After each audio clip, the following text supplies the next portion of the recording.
ಅದಕ್ಕೆಲ್ಲ ಕಾರಣ ನಿಮಗೆ ನಾನು ಏನ್ ಹೇಳಿರ್ತೀನೋ ಅಷ್ಟು 100% ಸತ್ಯವಾಗಿರ್ತದೆ. ಇಲ್ಲಿ ಯಾವುದು ಕೂಡ ಕಟ್ಟುಕತೆಗಳು, ಕುಕ್ಕುಡ ಸ್ಟೋರಿಗಳು ಯಾವುದು ಹೇಳಿಲ್ಲ.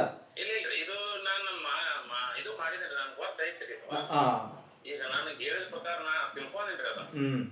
ಅಂದ್ರೆ ನಾನು ಅದನ್ನ ಇದು ಮಾಡಿದೇನ್ರಿ. ಯಾಕಂದ್ರ ಇನ್ನ 2 ಹುಡುಗರದವ್ರಿ, ಅವ್ರದ್ದು ನಾನು ಕಳಿಸ್ಕೊಡ್ರಿ. ಅಂದ್ರೆ 3 ಒತ್ತಾಟೆ ಮಾಡೋದಾದ್ರೆ ಹಿಂಗ್ ಮಾಡೋನು, ಇಲ್ಲಾಂದ್ರೆ ಇವ್ನು ಒಪ್ಪಂದ ಮಾಡೋದು. ಇಲ್ಲ, ಇವಾಗ ನೀವು ಯೋಚನೆ ಮಾಡಿದ್ರಲ್ಲ, ಅದು ಗುಡ್ ಐಡಿಯಾ. ಅದು ಸಪೋಸ್ ಆ ಮಕ್ಳಿಗೂ ಏನಾದ್ರು ಯಾವ್ದಾದ್ರು ದೋಷಗಳಿದ್ರೆ ಒಟ್ಟಿಗೆ ಮಾಡಿಸ್ಬಿಡ್ಬಹುದು ಒಂದೇ ಖರ್ಚಲ್ಲಿ.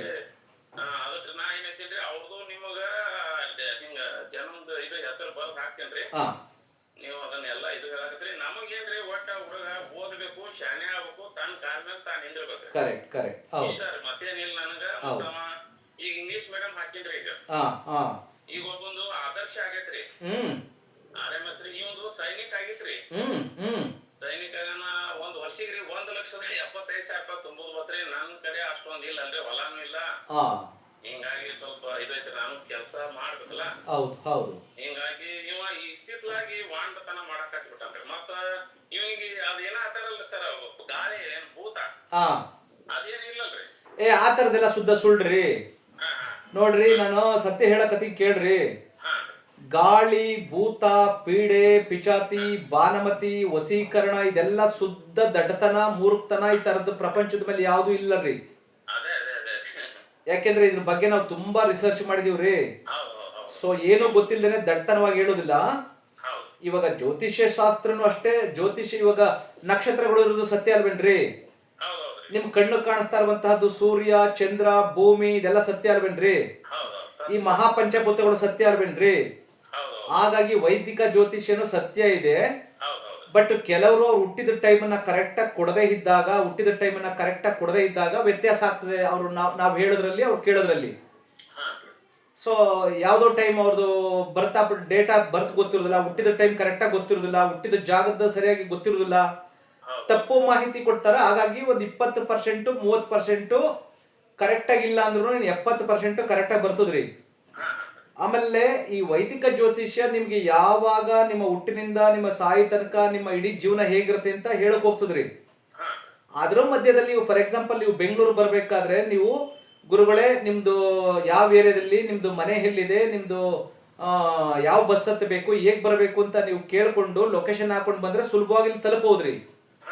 ನೀವು ಅದ್ಯಾವ್ದನ್ನು ಕರೆಕ್ಟಾಗಿ ಮಾಡ್ದೇನೆ ನೀವು ಕಷ್ಟ ಪಟ್ಕೊಂಡು ಹುಡಿಕೊಂಡು ನೀವು ಬೆಂಗಳೂರಲ್ಲಿ ಬಂದು ಕೇಳಿದ್ರೆ, ಆ ಸಾಗರದಂತ ಪಟ್ಟಣದಲ್ಲಿ ನಮ್ಮ ಹೆಸರು ಯಾರು ಹೇಳ್ತಾರ್ರಿ? ಮತ್ತೆ ಯಾವುದೋ ಒಂದು ಕಾಯಿಲೆಗೆ ನಿಮ್ಗೆ ನಾವು ಮೆಡಿಸಿನ್ಸ್ ಕೊಟ್ಟಿರ್ತೀವಿ, ಅದು ಒಂದು ರೋಗ ಬರ್ತದೆ, ರೋಗಕ್ಕೆ ಪರಿಹಾರವಾಗಿ ಒಂದು ಔಷಧಿ ಅಂತ ಇರುತ್ತೆ. ಆ ಔಷಧಿನ ನಾವು ಹೇಗೆ ಹೇಳಿರ್ತೀವಿ, ಪಥ್ಯಗಳನ್ನ ಹೇಳಿರ್ತೀವಿ, ಮೆಡಿಸಿನ್ಸ್ ಗಳನ್ನ ಹೇಳಿರ್ತೀವಿ, ಆ ಕ್ರಮವಾಗಿ ತಕೊಂಡ್ರೆ ಆ ಕಾಯಿಲೆಯಿಂದ ನೀವು ಸಂಪೂರ್ಣ ಹೊರಗೆ ಬರಬಹುದು. ನಾವು ಪಥ್ಯ ಮಾಡಿದಂತ ಆಹಾರಗಳನ್ನ ತಿನ್ಬಾರ್ದು ಅಂದ್ರೆ ಆ ತರದನ್ನೇ ಜಾಸ್ತಿ ತಿನ್ನೋದು.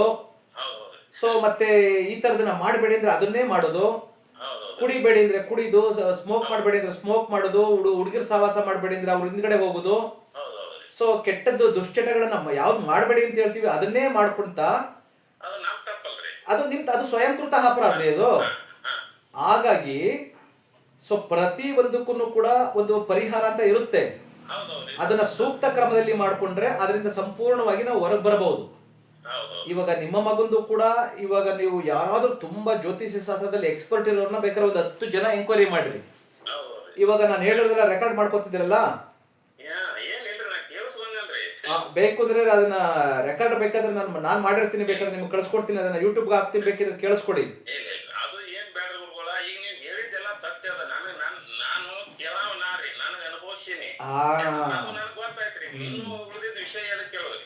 ಹೌದು. ಈಗ ಹೆಂಗಂದ್ರಿ, ನಿಮ್ ಕರೆಕ್ಟ್ ಅಡ್ರೆಸ್ ಈಗ ನೀವು ಯಶವಂತಪುರ ಕೇಳಿದ್ರ ಅಂದ್ರ ನಾವು ಮೆಜೆಸ್ಟಿಕ್ ಕೇಳಿದೇವನ್ರಿ ತೊಂದ್ರೆ ಆಗ್ತದಾಗ. ನಮ್ ಕಡೆ ಅಲ್ರಿ. ಹೌದು. ಅದಕ್ಕೆ ನಾವು ಇನ್ನೊಬ್ರದ್ದು ಏನು ಬೇಡ್ರಿ, ಅಂದ್ರೆ ನಮ್ ಮನ್ಸಿಗೆ ಕರೆಕ್ಟ್ ಆಯ್ತ್ರಿ. ಈಗ ನೀವು ದಾಖಲೆ ಮಾಡಿಕೊಟ್ರಂದ್ರ, ನೀವು ಕೊಟ್ಟು ಮಾಡಿಕೊಟ್ರಂದ್ರಿ, ಅದು ಏನೈತಂದ್ರೆ ನಮ್ ತಪ್ಪಲ್ರಿ. ನೋಡಿ, ನೀವು ತುಂಬಾ ಶಾಣೆ ಇದ್ರಿ, ಬೇಗ ಚೆನ್ನಾಗಿ ಅರ್ಥ ಮಾಡ್ಕೊಂಡ್ರಿ. ಕೆಲವರಿಗೆ ಹೇಳಿದ್ರು ಅರ್ಥ ಆಗುದಿಲ್ಲ ಅವ್ರಿಗೆ. ನಾನ್ರಿ ಸ್ವಲ್ಪ ಏನೈತಲ್ರಿ, ಆಯುರ್ವೇದಿಕ ಈ ಪತಂಜಲಿ ಏನೈತಲ್ರಿ, ಅದ್ ಏನಾಯ್ತು ನಾ ಪೇಸ್ಟ್ ಗೊತ್ತು, ಸಾಬೂನ ಏನಾಯ್ತು ಗೃಹ ಬಳಿಕೊಳಗೆ ಅವನ್ನ ಹೆಚ್ಚು ಇದು ಮಾಡ್ತೀನಿ. Very good. ಅಂದ್ರೆ ನಿಮ್ದು ಸೈಡ್ ಆಯುರ್ವೇದಿಕ್ ಇದ್ದಂಗ ಐತ್ರಿ. ಹೌದು, ನಾವು ಆಯುರ್ವೇದ ವೈದ್ಯರು, ನಾವು ಆಯುರ್ವೇದ ಡಾಕ್ಟರ್. ನಾನು ಈ ಸದ್ ನಮ್ಮ ಮದರ್ ಅದಾರಿ ಸದ್ ಅವ್ವಾರಿ ಒಂದ್ BP ಶುಗರ್ ಕೆಮ್ಮ ದಮ್ಮ ಏನು ಇಲ್ರಿ ಏನು ಇರ್ಲಿಲ್ರಿ ಒಂದ್ 100 ವರ್ಷ ಐತ್ರಿ 100 ವರ್ಷ ಆಯಸ್ಸು ಆಗ ಅವ್ರಿಗೆ 100 ವರ್ಷ ನೋಡ್ರಿ. ಅವ್ರದ್ದು ಆಹಾರ ಕ್ರಮ ಚೆನ್ನಾಗಿತ್ತು, ಫುಡ್ ಸ್ಟೈಲ್ ಚೆನ್ನಾಗಿತ್ತು, ಲೈಫ್ ಸ್ಟೈಲ್ ಚೆನ್ನಾಗಿತ್ತು. ಇವಾಗಿನ ತರ ಹಣದಿಂದ ಓಡೋಗ್ತಿರ್ಲಿಲ್ಲ. ದ್ವೇಷ, ಅಸೂಯೆ, ಮೋಸ, ದಗ, ವಂಚನೆ, ಅನ್ಯಾಯ ಇದನ್ನ ಕಂಡವ್ರಲ್ಲ. ಸೊ ಧರ್ಮ ದೇವ್ರ ಮೇಲೆ ನಂಬಿಕೆ ಇಟ್ಕೊಂಡು ಧರ್ಮವಾಗಿ ಮತ್ತೆ ಮೈ ಬಗ್ಸಿ ಕಷ್ಟಪಟ್ಟು ದುಡಿದು ತಿಂದವ್ರಿ ಅವರು. ಹಾಗಾಗಿ ನಮ್ಮ ಆಯುರ್ವೇದ ಗ್ರಂಥದಲ್ಲಿ ಒಬ್ಬ ಮನುಷ್ಯನಿಗೆ 300 ವರ್ಷ ಆಯಸ್ಸು ಅಂತ ಇದೆ ರೀ. ಸೊ ಅದನ್ನ ಬಿಟ್ಟು ಇವಾಗ್ಲೂ ಪ್ರೆಸೆಂಟ್ 800, 900, 1000 ವರ್ಷ ಬದುಕಿರುವಂತಹ ಅಗೋರಿಗಳು, ನಾಗಸಾಧುಗಳು ಎಷ್ಟೋ ಜನ ಇಂಟರ್ವ್ಯೂ ಮಾಡಿದ್ರು ನಾವು ನೋಡಿದೀವ್ರಿ. ಹಾಗಾಗಿ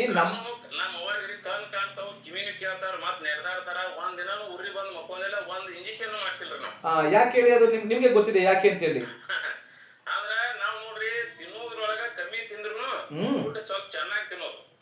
ಆರೋಗ್ಯವಾದಂತಹ ಆಹಾರಗಳು ತಿಂತೀರಿ. ನೋಡ್ರಿ, ನಿಮ್ಗೆ ಆಹಾರ ಚೆನ್ನಾಗಿದೆ, ಗಾಳಿ ಚೆನ್ನಾಗಿದೆ, ಕಷ್ಟಪಟ್ಟು ದುಡಿಮೆ ಮಾಡ್ತೀರಿ, ಬಿಸಿಲಲ್ಲಿ ಇರ್ತೀರಿ. ಸೊ ಕೆಟ್ಟತನ ಇಲ್ಲ, ಮನುಷ್ಯ ಆರ್ಟು ಚೆನ್ನಾಗಿದೆ ಅಂತವ್ರಿಗೆ ಆಯಸ್ ಜಾಸ್ತಿ ಆಗ್ತದ್ರಿ. ಆಯುರ್ವೇದ ಅಂದ್ರೆ ಏನು? ಆಯಸ್ಸು ಮತ್ತೆ ಆರೋಗ್ಯವನ್ನ ಜಾಸ್ತಿ ಮಾಡುವಂತಹದ್ದೇ ಆಯುರ್ವೇದ.